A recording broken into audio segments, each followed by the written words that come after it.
Bonjour à tous, chers amis. Continue dans notre quête de comprendre le miracle ou la nature. Et qu'est-ce qui est plus fort? Est-ce que la nature c'est un miracle? On a vu la semaine dernière, dans le deuxième chapitre de Sha'ar Yichud Va'emunah qu'on peut revoir sur eTorah.fr, ainsi que sur l'application, l'Admor HaZaken qui nous explique l'erreur des mécréants, de ceux qui ne croient pas dans la Torah orale et qui viennent et qui te disent que non, Dieu il a créé le monde, c'est vrai. Mais dire qu'il s'occupe chaque instant et qu'il gère le monde à chaque instant, ça c'est faux. Non, il a créé le monde, maintenant le monde c'est un automate. Il travaille tout seul. C'est comme un drone tu l'as lancé en l'air, maintenant il fonctionne tout seul. Il n'a plus besoin de quelqu'un qui va le gérer à distance. Et bien sûr que l'Admor HaZaken nous a expliqué longuement la semaine dernière que ces philosophes qui sont venus dire que le monde n'a plus besoin de la protection divine et pas seulement la protection, du fait que Dieu gère la planète à chaque instant, c'est pas vrai. Il a expliqué d'où est venue cette erreur. On l'a expliqué longuement avec l'histoire du blé, la manne. Combien de fois que dès que tu t'habitues à un miracle, tu ressens pas la valeur du miracle. Tu te dis que c'est tout à fait normal. Mais au départ, c'était un miracle. Et donc, on a fini avec l'histoire de l'Agmara, Rabbi Hanina ben Dosa, avec sa fille qui s'est trompée, qui a mis de l'huile, qui a mis du vinaigre à la place de l'huile, et après, il a dit que c'est le même bon Dieu qui a décidé de pouvoir écrire avec du vinaigre, le même bon Dieu, pourquoi j'ai écrit, le même bon Dieu qui a décidé d'allumer, de faire brûler avec du vinaigre, le même bon Dieu est capable de le faire avec de l'huile, est capable de le faire avec du vinaigre, etc. Qu'est-ce qu'on a vu? Que le monde dépend de la force divine à chaque instant. Ça, c'est clair. Maintenant, on va voir aujourd'hui la suite. La suite qui est, si on peut dire, un complément à ce qu'on a vu la dernière fois. Dans la Admor HaZaken, il était dit de quelle force on parle. De quelle force on est en train de parler. C'est la force qu'on a parlé dans le chapitre 1. La force divine qui est cachée dans les lettres et dans les mots de Asara Ma'amarot. Asara Ma'amarot qui sont les 10 paroles avec lesquelles Dieu a créé le monde. Et on avait parlé longuement dans le premier chapitre, comment on peut dire une chose pareille, alors que dans le premier, dans les 10 paroles, il n'y a pas tous les mots. On avait posé la question avec le mot Even, où c'est écrit le mot pierre par exemple, comment une pierre elle vit. Ça amène une phrase qu'on dit tous les matins dans la tefila, comme on a l'habitude, quand on fait la tefila, on ne fait pas forcément attention à ce qu'on dit, dans laquelle on te dit, dans le Sefer Nechem, il y avait Ata Asita Et Hashamayim, tu as fait le soleil, le ciel, Shmei Hashamayim, les cieux des cieux, Chol Tzvam, et tout ce qu'il y a, tout ce qu'il y a dans le ciel, toutes les planètes, les astres, etc. Haaretz v'chol asher aleh, la terre et tout ce qu'il y a dessus. Ayamim v'chol asher b'hem, les océans et tout ce qu'il y a dedans. Ve'ata mechayeh et kulam. Tu dis ça tous les matins. Et tu fais vivre tout le monde. De là, on apprend clairement que pas seulement que ce n'est pas une création du passé, c'est pas que tu as fait ça dans le passé, mais que Dieu il fait vivre le monde à chaque instant. Mechayeh, qu'est-ce que ça veut dire Mechayeh? Que Dieu les fait vivre à chaque instant, c'est pas qu'ils ont vécu une fois. En plus de ça, il y a un mot, le mot Ata, toi. Dans le mot Ata, on a les deux lettres, Aleph et le Tav, qui sont la première et la dernière lettre de l'alphabet. Et avec ça, il y a l'allusion que la vie du monde vient des 22 lettres qu'il y a dans la Asara Ma'amarot, qu'il y a dans les 10 paroles avec lesquelles Dieu a créé le monde. La lettre 5, c'est quoi le He qu'il y a dans Ata? Fait allusion au He Motzarot Apel, les différentes 5 manières d'exprimer grâce à la bouche. Les lettres qui sont composées en 5 groupes. On a le Acha'a qui est le Aleph, Chet et Aïn, ça dépend de la gorge. Le Gimel Yud Chaf Kuf, ça dépend du palais. Le Dalet, Tet, Lam et Nun Tav de la langue. Le Bet, Vav, Mem, Pe, ça dépend des lèvres. Zain, Shin, Sameresh, Tzadik des dents. Ça, c'est l'allusion à la lettre 5. 5 manières de pouvoir exprimer les lettres, etc. Et il t'explique, bien sûr, que chez Dieu, on ne peut pas dire qu'il a les 5 différentes manières d'exprimer par la bouche, parce qu'il n'a pas de corps, et il n'a pas de vision comme un corps, donc il n'a pas de gorge, il n'a pas de palais, il n'a pas de langue, il n'a pas de lèvres, il n'a pas de dents. Mais on parle justement d'une ressemblance par rapport à Dieu. Une ressemblance qu'on nous fait comprendre, comme les humains ont l'habitude de parler. qui est appelé dans la Kabbale les Hekvurot, les 10 différentes forces avec lesquelles Dieu il agit sur terre.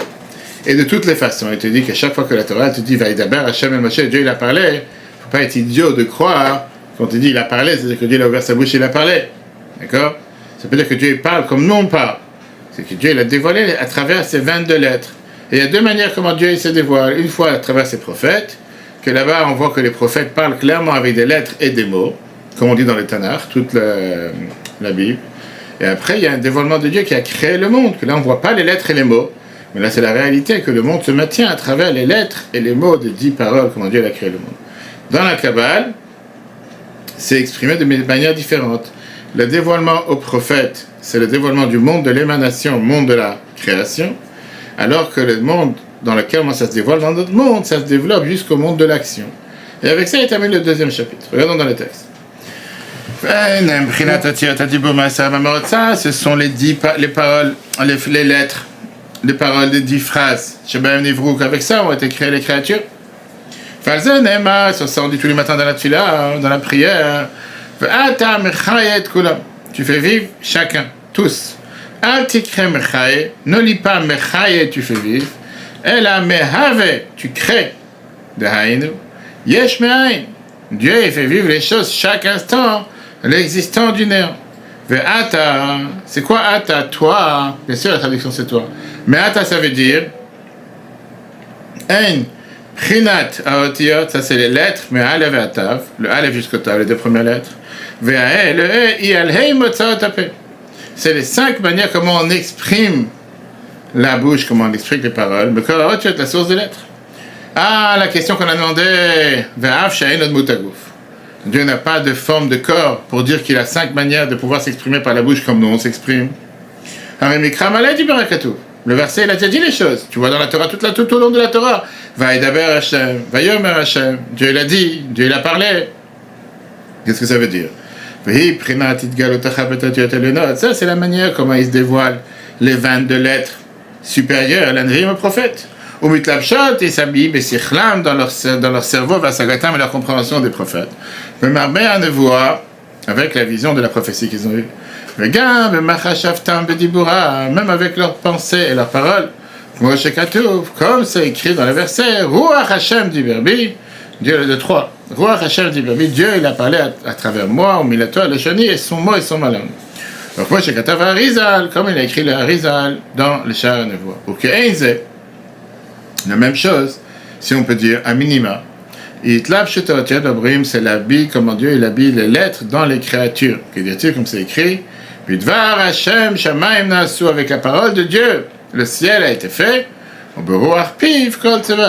avec le vent, le souffle de sa bouche, tous les astres et tout ce qu'il y a dans le ciel. Seulement, quelle est la différence? Comment ça se passe pour les créatures, pour chacun d'entre nous que nous ne sommes pas des prophètes? Ça vient à travers des énormes et nombreuses, pas dégradation, descente de niveau en niveau, jusqu'à ce qu'ils descendent la siagoufni, jusqu'à l'action corporelle dans le monde matériel. Machéen, qui n'est pas la même chose comment les comprennent les prophètes, ça c'est dans le monde de l'émanation, Amitlabesh, Balam Abria, qui est habillé dans le monde de la création. Si on conclut le deuxième chapitre, qu'on vient de terminer, il te dit comme ça, il y a une énorme différence entre la création divine et la création humaine. La création humaine, c'est Yesh Miyesh, l'existant de l'existant. Parce que le fabricant, l'artisan, le professionnel, il prend une matière première et il te change la forme. Il te prend un bois et il te fait une table. Il te prend un produit et il te fait une pâte. Il te prend du blé et il te fait telle et telle chose. Donc ça s'appelle l'existant de l'existant. Et donc, puisque c'est l'existant de l'existant, cet existant ne dépend pas du fabricant une fois qu'il a été fabriqué. Pourquoi il ne dépend pas du fabricant une fois qu'il a été fabriqué? Parce qu'il existait avant même qu'il tombe dans les mains du fabricant. Le fabricant, il était ici un intermédiaire pour prendre le bois qui était déjà, et il en a fait une table, une chaise. Mais le bois, il existait avant de tomber dans les mains du menuisier, et il continuera à exister une fois que le menuisier en a fait de ça une table. C'est pas le fabricant, c'est pas le menuisier qui a créé le bois. Le bois, il existait. Le menuisier, il a pris, il a fait avec ça ce qu'il voulait, et avec ça, il a créé la table. Pareil avec ce forgeron, pareil avec le bijoutier, les joailliers, etc., etc. Quand tu parles de Dieu, Dieu c'est Yesh Me'ain. Yesh Me'ain veut dire existant du néant. Il n'y avait pas de matière première avant la création. Dieu est celui qui a tout créé, qui a tout inventé de zéro. Et puisque ça n'existait pas avant la création, elle reste dépendante de la force du Créateur, même après la création. Ça, c'est toute la différence en deux mots, tout le chapitre qu'on vient de voir. Et il t'a amené la fameuse exemple qu'on a vu avec le miracle de Kriyat Yam-Souf, de l'ouverture de la mer Rouge qu'on a vu la semaine dernière, qu'avec lequel on était obligé de dire que le miracle se renouvelait à chaque instant. Pas comme les philosophes et comme tous les créants qui voulaient te dire non. Puis le début du monde s'était créé, que la mer va s'ouvrir en deux et les murailles d'eau vont se tenir. Il y aura ce courant qui va passer. Et qui a décidé que le courant devait tenir tant de temps, pas avant et pas après? Non. Donc ça, c'est ce qu'on a vu dans ce chapitre numéro 2. Quel message on a appris du chapitre numéro 2 pour la vie de tous les jours? Tous les jours dans la tefila, on dit plusieurs fois avec les miracles que tu fais avec nous tous les jours. Comme on dit dans Modim, dans la Mida. On a l'habitude de penser qu'un miracle, c'est quelque chose de hors norme, qui est arrivé quelquefois dans l'histoire, qui se passe dans la vie d'un être humain rarissime. Quand l'avion s'est écrasé, il est sorti vivant. Très bien. La vérité, elle est ce que la Noix Zakat t'a fait comprendre, c'est que la nature, c'est un miracle. Le fait d'avoir un enfant en bonne santé, le fait d'avoir un enfant tout court, c'est un miracle. Même si les docteurs appellent ça la nature. Et il faut savoir avoir des lunettes pour pouvoir regarder la main divine qui est cachée dans tous les événements simples qui se passent dans la vie de chacun d'entre nous. C'est très bien que les 10 commandements commencent avec les mots « Je suis Dieu ton Dieu qui t'a fait sortir d'Égypte ». Tout le monde demande la question « Pourquoi on ne dit pas « Je suis Dieu ton Dieu qui a créé le ciel et la terre » Parce que c'est pas suffisant de se rappeler les grandes lignes, de se rappeler le fait que Dieu a créé le ciel et la terre, mais se rappeler que Dieu il fait vivre le monde à chaque instant et tout dépend de la providence divine. Ça, c'est ce que ça veut dire. Ça, c'est ce que ça veut dire. Je suis Dieu ton Dieu. Je suis Dieu ton Dieu qui t'a quoi? Qui t'a fait sortir d'Égypte. Qu'est-ce que ça veut dire qui t'a fait sortir d'Égypte? C'est celui qui a fait en sorte qu'à chaque instant, Dieu est présent, et à chaque instant, il y a ce qu'on appelle la providence divine. Maintenant, quand on réfléchit à ce qui se passe, dans la vie de chacun d'entre nous, et quand tu cherches à voir la main divine à l'intérieur de chaque chose qui se passe, il n'y a pas de doute que c'est sûr à 100% que tu vas découvrir la main et la protection de Dieu dans tout ce que tu fais. C'est pas possible de ne pas la découvrir. Pourquoi c'est pas possible? Parce que dans la vie, tu vas voir que des choses que tu as énormément voulu, des choses que parfois tu ne les as pas obtenues, et que tu n'as pas compris au départ ou à l'époque pourquoi ça s'est pas passé de la manière que tu voulais, et après tu commences à découvrir qu'il y avait la main de Dieu à l'intérieur. On voit des fois que des grands événements ou des grands épisodes ou des grandes réussites qu'on a pu avoir, c'était sur un fil, ça tenait entre la réussite et la défaite. Et la providence divine t'a amené vers tel contrat, telle société, vers tel accord, vers tel personnage, vers tel client, et que tu aurais pu faire un faux pas et tout perdre. Et combien de fois tu veux que Dieu il gère et il guide les pas de l'homme? Alors, tu as des gens qui vont appeler ça, comment on appelle ça, c'est une association de cas qui font que pas la providence, qui font le hasard des choses a fait que. Le hasard des choses. Tu veux sortir les vieux de monter au premier étage? Tu veux lui dire de monter au premier étage? Merci. Le hasard des choses qui a fait que. Qu'est-ce que ça veut dire le hasard des choses qui a fait que? Ça veut dire que, bon, c'est normal. C'est la nature. C'est rien d'autre. D'accord? Ça, c'est par rapport à quoi? Ça, c'est par rapport à comment les gens ils veulent pas regarder les choses avec réalité. Prends un journal qu'il y a sur le canapé. Ça, c'est les gens qui veulent pas regarder les choses avec la réalité. Un seul pour lui donner. Et un calendrier derrière. Bonjour. Un calendrier ici. Ici, c'est derrière la porte. Comment allez-vous? Bonjour, vous allez bien? Bon, je suis en plein cours, pour ça je ne peux pas plus descendre. Ah, il n'y a pas de souci. Donnez un calendrier ici qu'il y a derrière. Derrière la porte, voilà, juste ici. Vous m'avez laissé ici le sac? Il est là. Merci beaucoup. Du coup, c'est pour oui. s'il faut le mettre au frigo? Je vais le mettre après, vous inquiétez pas. Ok. C'est pas congelé, hein, c'est juste... Parfait. Merci à vous. Merci. Vous avez trouvé l'adresse? Merci beaucoup. Enfin, avec plaisir. Merci pour le... À bientôt, de rien. À bientôt, au revoir. Merci à vous. Donc ça, c'est le fait de voir la part des choses. Non, après je mettrai. Il n'y a pas d'urgence. Ça, c'est... Comment on appelle ça? Ça, c'est Oui, quand tu ne veux pas regarder les choses d'une manière, on va dire, avec la providence divine, tu te dis c'est le hasard des choses qui a fait que, c'est qu'on a ça, une concordance de circonstances. Le fait que, voilà, il y avait plusieurs circonstances qui ont fait que. Mais la réalité, elle est que c'est Dieu qui a mis en sorte, il n'y a pas d'hasard dans la Torah. C'est Dieu qui a fait en sorte que les choses se passent de cette manière. Quand tu réfléchis de cette manière-là, automatiquement, la nature n'est plus contradictoire à la Torah et la mitzvot. Quand un homme d'affaires comprend que la bracha dans les affaires, ça vient de Dieu, automatiquement, il ne va pas être séduit à vouloir travailler Shabbat. Il ne va pas être séduit à faire des choses qui sont contre la volonté de Dieu, parce qu'il comprend que la bracha ne vient pas par tel trafic, ou telle truanderie, ou telle mascarade. Il comprend que la bracha vient de Dieu. Si tu fais ce que Dieu demande de toi, automatiquement, pareil la santé, si tu te comportes comme Dieu, tu sais que les choses vont passer comme il faut. Maintenant qu'on a compris dans le deuxième chapitre comme quoi Dieu il maintient le monde et crée le monde à chaque instant, on va voir dans le prochain chapitre 3 qu'on commence aujourd'hui, la conclusion qui va de soi, qui est tout à fait d'office, d'après ce qu'on vient de voir, que le monde est rien par rapport à Dieu, est néant par rapport à Dieu. Puisque la question qui se pose, comme l'a dit tout à l'heure, c'est une question dure. C'est que le monde semble indépendant et totalement puissant. D'un autre côté, tu viens de dire, tu apprends sans arrêt que le monde est constamment dépendant, qui tient par la grâce de Dieu. Qui est la vérité? Le monde, il est dépendant ou il est indépendant? Est-ce que le monde fait ce qu'il veut ou le monde ne fait pas ce qu'il veut? Alors, on a compris l'erreur des philosophes. Et c'est pour ça qu'on continue la Nouvelle Zaken te parle avec essayer de comprendre, comme on l'a dit tout à l'heure, par l'exemple des rayons de soleil. Tous les chapitres vont nous parler du soleil. Et quand tu comprends comment fonctionne le soleil, tu vas comprendre comment fonctionne Dieu sur terre. Il y avait une fois un lion qui était le roi de la jungle, qui devait sortir de son palais pour un long voyage, partir en vacances juillet-août. J'ai des voisins que le 1er juillet chaque année, ils ferment les rideaux, le 31 août, ils ouvrent les rideaux. Chaque année. 2 mois, tu sais qu'ils ont disparu. Maintenant, il s'est dit, si je pars du palais pendant si longtemps que ça, certainement que les gens, les animaux de la jungle, ils vont en profiter, ils vont conquérir le palais. Il a appelé un petit chien qui s'appelait Poodle. Il lui a dit, je te demande d'être le gardien du palais, je reviens. Tu montes la garde. Maintenant, pour pas qu'on le dévore, le lion, il a décidé de décorer le chien avec, comment on appelle ça, un habit de lion. Il lui a appris comment mettre l'habit, de faire comme s'il marche comme un lion, de faire tous les mouvements et les voix d'un lion. Et les gens vont avoir peur, vont faire, le lion il est encore là. Le lion est part. Le chien, il a fait son travail de manière magnifique. Un jour, un ours se rapproche. Et le lion, il a crié avec toutes ses forces. Le faux lion, il a crié avec toutes ses forces, comme si c'était un vrai lion.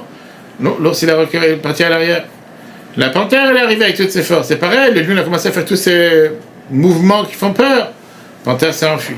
Et comme ça, le lion a été gardé, le palais a été gardé dans les mains du lion. Passe quelques mois, le vrai lion revient du voyage. Il se rapproche du palais, et du palais sort le faux lion. Et il a essayé de faire tout type de voix, de mouvements pour chasser ce nouvel envahisseur qui vient prendre la place du palais. Vient le vrai roi et il lui dit en cachette la phrase suivante. Il dit comme ça. Pour les autres, tu peux jouer au jeu que tu es comme si tu es un lion. Fait par rapport à moi, je sais qu'au final tu es seulement Poodle, tu n'es pas un lion. Alors avec moi tu fais pas des jeux. Cette histoire, cet exemple s'est passé plusieurs fois à travers l'histoire. La Gemara qu'on apprend en ce moment pour ceux qui apprennent le Daf Yomi tous les jours, comme on a appris hier, c'est la Gemara qu'on apprend tous les ans, le Pacha Gittin, page 56. C'est la Gemara qu'on lit tous les ans, le jour de Tisha B'Av. L'histoire de Tisha B'Av. Magnifique histoire, j'ai raconté aux enfants Shabbat avec Titus, qui a voulu faire la belle tête, qui a volé les ustensiles du temple, et que quand il était dans la mer, en train de retourner chez lui à Rome, il a eu une tempête, il a dit, ah, Dieu il est fort sur la mer, comme il a noyé Pharaon et les autres, il n'est pas fort sur les gens sur la terre, viens sur moi devant la terre, on va se battre. Dieu il a dit, tu sais quoi, j'ai une petite créature que j'ai créée sur terre, c'est un insecte. Va te battre avec lui sur terre. Et l'insecte il est rentré dans le nez, il a mangé toute la tête. Je sais que pendant 7 ans, et une fois qu'il est mort, on a vu que dans sa tête, il y avait un insecte gros comme un pigeon, etc. Il va raconter cette histoire, comment il a... Dieu lui a dit, Yitush Kalmar, une moustique te devancé. D'accord. Maintenant, c'est une histoire, cet exemple, c'est une histoire que ça se passe tout le temps. Pourquoi?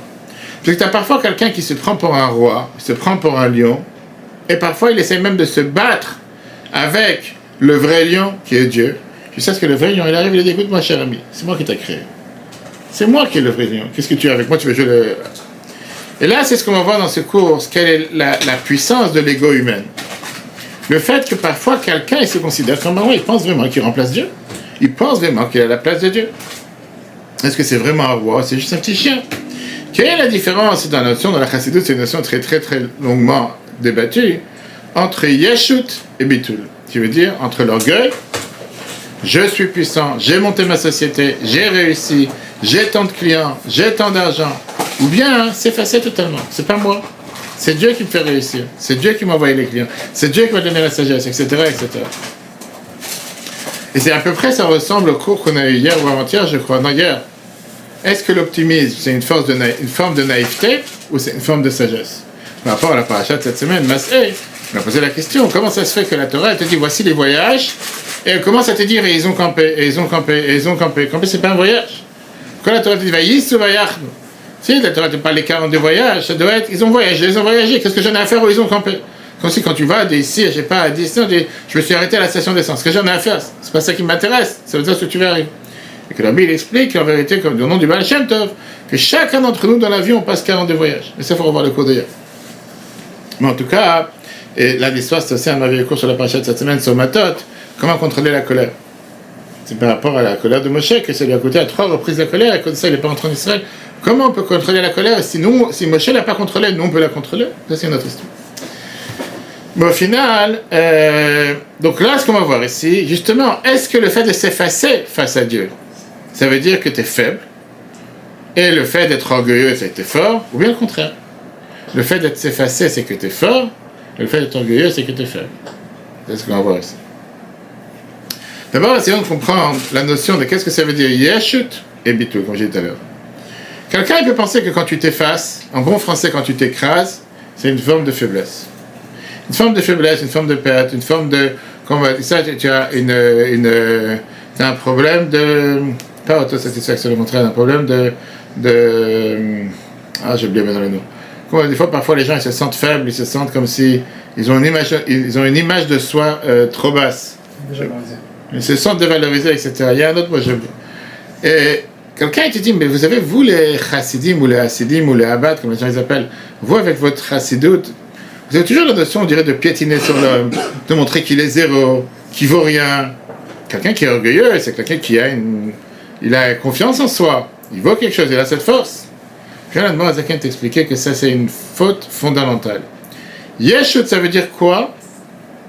Quelqu'un qui se sent tellement orgueilleux, indépendant de Dieu, déconnecté de sa source de vie. Je vais me débrouiller sans Dieu. Moi, c'est moi qui est au centre, c'est moi qui fixe, mes intérêts sont les plus importants sur terre, personne, même Dieu, ne va pas se mélanger dans ma vie. Et donc, en deux mots, quand tu parles de quelqu'un qui a cette maladie de Yeshut, qui se sent tellement orgueilleux, en réalité, c'est ce qu'on appelle un piroud, il est séparé de Dieu. Pour lui, il y a moi qui existe. Comment tu as osé me toucher? Comment tu as osé me rabaisser? Comment tu as osé me parler? C'est moi qui décide. Dieu il veut que je mette le tefilin, il n'a qu'à attendre. D'abord, j'ai autre chose à faire. J'ai rendez-vous avec un client. C'est le client qui me donne mon argent, c'est pas Dieu. Dieu, à la fin de la journée, quand j'ai le temps, je suis plus fatigué, je mets le tefilin.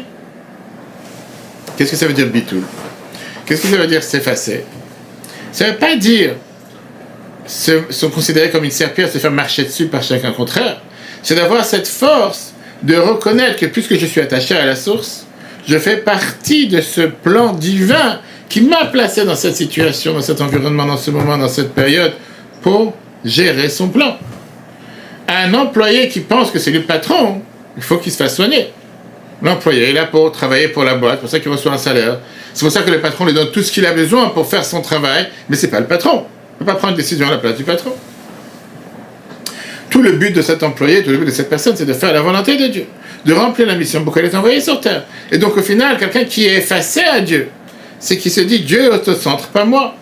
Et donc en réalité, c'est quelqu'un qui est uni avec Dieu, qui n'est pas séparé de Dieu. Donc orgueil égale séparation, soumission égale attachement. C'est tout à fait le contraire de ce que les gens peuvent penser. Le meilleur exemple que la Noix Zakin te dit, c'est par rapport à l'aneshama, l'âme et le corps. L'âme et le corps. Quelqu'un en bonne santé, que tous les membres du corps vont mettre en application la volonté de l'âme, ils n'ont pas de volonté d'eux-mêmes. Le cerveau va dire, il faut maintenant lever le bras, il va lever le bras. Il faut maintenant bouger le pied pour marcher. Il va bouger le pied pour marcher parce que c'est la télécommande du cerveau. Et parler, il va parler. Et la bouche va parler, etc. Et au final, tu as cette, on va dire, cette harmonisation, tu as cette synchronisation de toutes les parties du corps qui sont totalement soumis à la commande du cerveau. Est-ce que ça veut dire qu'ils sont non valorisés, est-ce que ça veut dire qu'ils sont effacés, est-ce qu'ils n'existent pas? Bien sûr qu'ils existent. Mais ça veut dire qu'ils sont en totale union avec le cerveau et qu'ils fonctionnent comme le cerveau évoque. Pourquoi? Parce que c'est une seule âme et un seul corps. Ça s'appelle la soumission des membres à l'âme. C'est pas une faiblesse de l'âme, des membres, pardon. Parce que la main, elle est tellement faible qu'elle n'a pas son mot à dire, qu'elle est comme une idiote en train de suivre la commande que le cerveau lui a donnée. Quelqu'un qui parle comme ça, il a un problème dans son cerveau. La main, elle suit la commande du cerveau. Et au contraire, c'est la plus grande force que le cerveau s'exprime à travers la main. Parce que le cerveau a décidé que la main doit bouger maintenant. Quelqu'un qui est malade. C'est quoi quelqu'un qui est malade? C'est que les membres du corps ne servent pas les fonctions du cerveau correctement. Il y a un blocage entre le cerveau et les membres du corps. Les Chachamim te disent que quelqu'un qui est malade, c'est quelqu'un qui est chash berosho. Il sent sa tête. Il a de la souffrance dans la tête. Ou bien chash beraglo. Qu'est-ce que ça veut dire? Dès que tu as un problème de santé, tu commences à avoir des douleurs. Comme la Bible écrit dans les lettres, que tu ne ressens pas ton cœur quand tout le temps que tout va bien. Quand tu as mal au cœur, tu te rappelles, tu as un cœur. Quand tout va bien, tu ne sens pas ton cœur. Tu ne sens pas que tu as un dos, je sais que tu as mal au dos. Tu n'as pas mal au genou. Je veux dire, quand tu ne sens pas ton genou, tout va bien. Dès que tu sens ton genou, parce que tu as mal, pas que tout va bien, tu ressens ton genou, etc. Et donc, ça se peut que tu n'es même pas au courant qu'il y a certains membres qui existent dans ton corps. Parce que tu ne les ressens pas, parce que tout va bien. Pourquoi? Parce que les membres, ils sont en osmose, ils sont totalement unis avec la tête. Et donc, ils ne viennent pas se la ramener, comme on dit. Ils ne viennent pas se la raconter. Ils ne sont pas là pour dire ce qu'ils ont envie de faire. La main, la tête, elle donne la commande à la main de lever. Et la main dit non, moi maintenant je vais baisser. Donne aux pieds de marcher. Non, maintenant je ne vais pas marcher. Au contraire, c'est une union totale. C'est pas pour ça qu'ils sont mauvais, qu'ils sont effacés. Dès qu'il y a une maladie dans le corps ou dans un membre, ça montre qu'il y a une déconnexion entre le cerveau et le membre. Et donc, ça engendre que le membre ne remplit pas la fonction du cerveau. Parce qu'il y a une faiblesse, parce qu'il y a une maladie, parce qu'il y a une déconnexion et ça demande un traitement médical. Et donc, uni, être soumis, veut dire que tout va bien. Être orgueilleux ou avoir sa propre volonté, veut dire que tout va mal. Être soumis à la volonté du cerveau, c'est pas une soumission, c'est une force. La fonction du cerveau fonctionne tellement bien que la main se lève, le pied bouge. Quand il y a un défonctionnement, quand il y a un problème de santé, quand il y a malheureusement un déréglage, là la main n'agit pas. Le fait que le cerveau a donné la commande à la main d'agir, la main ne bouge pas. J'ai raconté plusieurs fois avec un ami que j'avais à la yeshiva. Grâce à Dieu, il est toujours vivant, mais il a eu beaucoup de problèmes dans sa vie, beaucoup de souffrances. Et quand le rabbi, c'était en 94, il y avait cet terroriste arabe, Rachid Baz, un Libanais qui avait fusillé la caravane blanche sur laquelle le rabbi revenait de l'hôpital Mont Sinai à Manhattan pour aller de retour à New York. Parce qu'il avait entendu que le rabbi se trouvait dans une vanne blanche, dans une ambulance blanche. Il s'est dit, il a attendu sur le Brooklyn Bridge, le pont de Brooklyn. Il s'est dit, j'attends que la caravane du rabbi elle arrive. Et dès qu'il va monter, je vais fusiller. Sauf que l'FBI était au courant du plan, etc. Donc ils ont fait détourner toute la caravane du rabbi, tout le reste pour revenir à New York. Et nous, on suivait la caravane du rabbi. Et malheureusement, il y avait une autre caravane blanche qui était pleine de 15 élèves de la yeshiva, 15 bachourim. Lui, cet ordure, il n'a pas pensé que c'était pas le rabbi, il a fusillé. Il y en a un qui est mort, il s'appelait Harry Alberstein, son nom il est aujourd'hui sur le Brooklyn Bridge. Il y en a deux qui se sont fait opérer, il y en a un qui a pris une balle dans la tête, c'est de lui que je parle maintenant tout de suite. Il y en a les quatre qui ont été blessés, et les deux autres qui ont été opérés, il y en a un qui a une balle qui est rentrée dans la main qui est ressortie de l'autre côté, une qui est rentrée dans le corps, bref, quand c'est des gens survécus, ils ont des opérations, etc. Ce Nachum Chassanti, que je parle de lui, un ami de la yeshiva, malheureusement, il a pris une balle dans la tête, il était à l'hôpital pendant plusieurs mois, avec la balle qui n'est pas sortie du cerveau, qui était coincée dans le cerveau, qui était à l'intérieur, qui faisait beaucoup de pression, il fallait comme pas un goutte à goutte, c'était un tuyau, pour vider la pression, bref. L'histoire court, finir que malheureusement, mis à part le fait que quand il passait à l'aéroport, ça sonne, ça c'est un autre déplacement plus important, c'est que malheureusement, il a perdu l'équilibre, et pendant longtemps, il ne pouvait pas marcher sans craindre quoi que ce soit, parce qu'il n'y avait pas les fonctions du cerveau qui agissaient vers les pieds pour dire qu'il venait faire avancer. Et quand on lui serrait la main, il faudrait le voir, c'est là que je viens d'arriver. C'est-à-dire, si tu n'as pas la patience, quand tu serres la main, l'autre il tend la main tout de suite. Il fallait attendre quelques instants, voire quelques secondes, 5 à 10 secondes, pour que la commande du cerveau descende beaucoup plus lentement vers la main pour lui serrer la main. À tel point, tu voyais le retard et le décalage entre... C'est malheureusement ce qui se passe avec les attentats et les gens pareils, etc.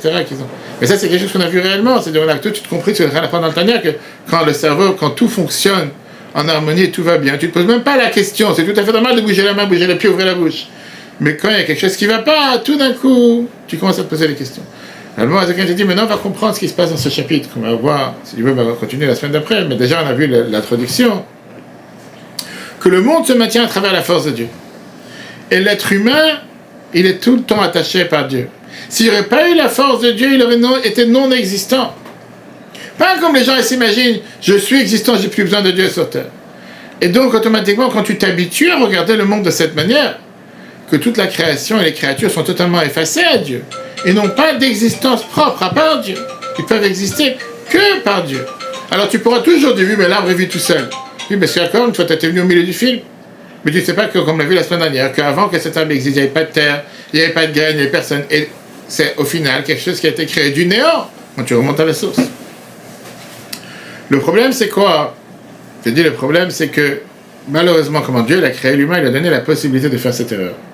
Dieu l'a créé l'humain avec la possibilité de pouvoir être une identité totalement indépendante. Et il est totalement centré sur son ego. Et après, on prend l'exemple qu'on a dit tout à l'heure avec le lion et notre cher, comment il s'appelait, Poodle, son cher petit chien. Que tu penses que c'est toi le roi du monde. Tu penses que c'est toi le roi du palais. Et ça arrive quand le vrai lion sort du palais, quand Dieu, il cache sa présence dans le monde, et tout d'un coup, tu t'imagines que c'est toi le patron. Parce que tu ne vois pas la présence divine à chaque instant. Le meilleur exemple qu'on a vu dans la Torah, c'était avec Pharaon. La Torah nous le raconte. Avec Pharaon, comme j'ai dit tout à l'heure, l'exemple qu'on a vu dans la Gemara, c'est toujours attaché à ce qu'on apprend en ce moment, c'est incroyable. La Gemara Gittin 56b, la Gemara qu'on a appris hier, c'est ceux qui apprennent la Gemara tous les jours, comme les grands érudits qui sont présents, qu'on a vu que Titus, il a détruit le temple, et il s'est pensé comme un tout-puissant, Dieu tout-puissant, comme j'ai dit tout à l'heure. Et à un certain instant, j'étais dans le bateau, Dieu il a dit, écoute, comment il... Non, j'ai oublié la phrase qu'il a employée devant Dieu avec orgueil en disant, Dieu, toi t'es fort sur la mer, les Égyptiens tu as tué par la mer. Viens, on voit ta force sur terre, j'ai tellement de soldats et tellement d'armées, tu ne pourras pas combattre. Comme ce petit chien qui a crié devant le lion. Et qu'est-ce que la voix du ciel lui a sorti? J'ai une petite créature qui s'appelle Moustique, et va se battre avec toi. Et au final, il n'avait pas besoin d'avoir ni un lion, ni un chien, un moustique qui l'a accablé, il l'a tué. Pharaon, c'est Titus, exactement. Non, je dis c'est comme dans la bras avec Titus, c'est Pharaon la même chose. Qu'est-ce qui s'est passé avec Pharaon? Il s'est donné la possibilité de croire qu'il est à la place de Dieu. Et il s'est dit, puisque Dieu m'a donné le pouvoir de gérer le monde, de gérer son peuple, de les exiler, et bref, d'agir comme un roi, tout va bien. Arrive Moshe Rabbeinu, qui lui dit, maintenant il faut libérer le peuple juif, le représentant de Dieu. Qu'est-ce que Pharaon dit? C'est moi le roi, c'est moi Dieu. Mi Hashem asher eshma bekolo. Qui est Dieu pour que j'entende sa voix? Lo yadati et Hashem. Qu'est-ce qu'il a dit au départ? Il n'y a pas de Dieu. De qui tu parles? Dieu? C'est moi Dieu. Qu'est-ce que Moshe a fait? Il a jeté le bâton. C'est devenu un serpent. Enfin, la Chassidut te dit que le bâton de Dieu, le bâton de Moshe représentait Dieu et l'abondance que Dieu donne sur terre. Comme ça dit le Torah, Parashat Vayera. Et le serpent représente la force de Pharaon, qui a l'air d'être une identité totalement séparée de Dieu. Le fait que le bâton s'est transporté en serpent, ça a montré à Pharaon que tu es un simple serpent, tu ne veux pas plus qu'un serpent. Et comme Moshe a attrapé le serpent et l'a retransformé en bâton, il a montré à Pharaon que toi, qui es comme un serpent, tu n'as aucune force de toi-même. Tu ne veux pas te battre face à Dieu. Comme c'est Dieu lui a dit, avec tous les autres, ton entourage, tout ton cabinet ministériel, tu peux faire des jeux. Tu peux faire croire que tu es le patron du monde. Mais nous, on connaît la vérité. C'est très bien que c'est Dieu qui est le patron du monde. On a vu ça la semaine dernière. Bilam et Balak. Chaque fois qu'il ouvre la bouche, alors que c'est le plus grand prêtre de Midian, il dit, je ne peux pas parler contre la volonté de Dieu. Qu'est-ce qui t'empêche de dire des mots contre? Dieu ne me laisse pas. Chaque fois qu'il a ouvert sa bouche, c'était des bénédictions. Il y a un Dieu qui gère la planète, c'est pas toi qui fais ce que tu as envie. Jusqu'à ce qu'à la fin, qu'est-ce qui s'est avéré? Après 5 premiers coups, il a commencé à dire, c'est le doigt de Dieu, c'est la main de Dieu, il y a un Dieu. Dieu, c'est le tzaddik et moi, je suis là. Il a pris du temps pour recevoir des coups. Au final, il n'était même pas capable de contrôler soi-même. Ce qui a montré comment Dieu l'a contrôlé. C'est Dieu qui a contrôlé son cœur. C'est Dieu qui a endurci son cœur. Même son propre cœur n'était pas capable. Ce syndrome de Pharaon se passe avec chacun d'entre nous à minimum. On l'a dit tout à l'heure, puisque l'humain il est totalement néant face à Dieu, et puisqu'il n'existe absolument pas, il n'a aucune énergie sans Dieu, tout ce qu'il a, ça vient de Dieu. Néanmoins, il est fier de ses réussites. Il est fier, il se glorifie, il est fier devant tout le monde. Il se prend comme un roi, jusqu'à ce qu'il rejette la vraie volonté du roi. Ça, c'est ce qui est dérangeant. Tu veux être fier, tu veux être orgueilleux. Pourquoi pas, tu as construit une grosse société, tu as des milliards qui tournent. mais pas à la place de Dieu. Il y a un Dieu sur terre. Et la reconnaissance de dire merci Dieu, et la soumission face à Dieu. Quand se dévoile la réalité, on voit que tu n'es ni un roi, ni un lion, et que toute cette enveloppe d'ego que tu t'es construit, c'est une bulle d'air. Et c'est pas pour rien qu'on dit dans la Tfila tous les jours de Rosh Hashanah Kippour, Adam Yesodom Afar, l'homme il a été créé par la poussière, et sauf la affaire, il retourne dans la poussière. Maintenant, c'est vrai que tu amènes du pain sur la table, mais au final, Mashul Kecheres Nishbat, t'es en vérité comme un morceau d'argile qui est brisé, etc., etc.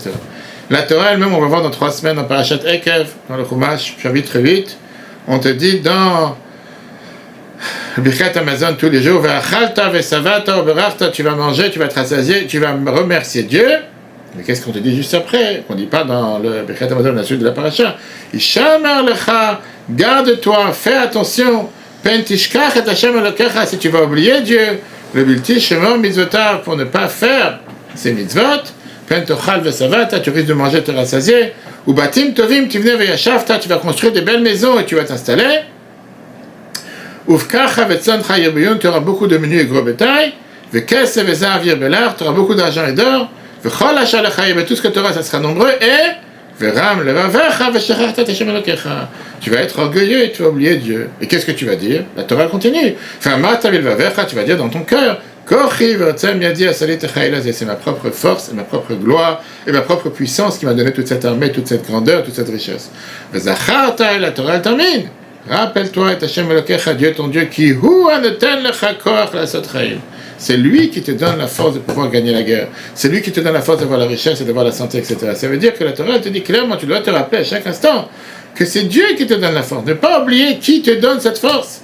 Et grâce à ça, tu continues à être uni avec Dieu. Dieu, la semaine prochaine, la semaine d'après, on verra. La Noire Zachem va continuer en te disant que toute cette introduction des chapitres 1 et chapitre 2 pour arriver au chapitre 3, c'est pour te mettre dans la tête et arriver à la conclusion que le monde est totalement néant, même quand il existe. Et ça que le monde te paraît être puissant et indépendant, c'est faux. Ne fais pas l'erreur de penser que puisque tu es arrivé au milieu du film, tu as oublié la source. La source, c'est que le monde n'est pas indépendant. La source, c'est pas que le monde il est puissant. Le monde il est totalement effacé à la volonté de Dieu. À la seconde, ou le moment précis que Dieu décide que le monde n'existe plus, il disparaît. Et donc automatiquement, on ne va pas être idiot de servir ce que le monde est créé, de servir comment le monde existe, et va servir celui qui a créé le monde. Va pas faire ce que le monde fait, mais va faire la volonté de Dieu. Si Dieu veut, la semaine prochaine, on verra, la Moïse va rentrer dans énormément de détails avec les rayons de soleil et le soleil, surtout qu'on est en été. Il va t'expliquer que quelqu'un qui considère les rayons de soleil n'a pas compris que s'il n'y a pas de soleil derrière, les rayons n'existent pas. Et donc, la puissance, c'est le soleil et pas les rayons. Va t'occuper du soleil plutôt que les rayons. Exactement la même chose avec Dieu, on verra si Dieu veut la semaine prochaine. Le cours en replay dans etora.fr. Très bonne journée à tous. Ce Shabbat, on bénit le mois de Av, comme on a vu dans le cours hier, dans le cours de Matot Massé, justement l'optimisme, est-ce que c'est un signe de faiblesse ou de force? Que ces 3 semaines, c'est pas seulement des semaines de destruction et de deuil, c'est des semaines de reconstruction. De se focaliser sur la construction du temple, parce qu'on apprend le loi des temples. Comme l'avait demandé chaque année, et grâce à ça, on mérite la reconstruction du temple. Et le jour de Tisha B'Av se transformera en jour de joie et en jour de festin, que ce soit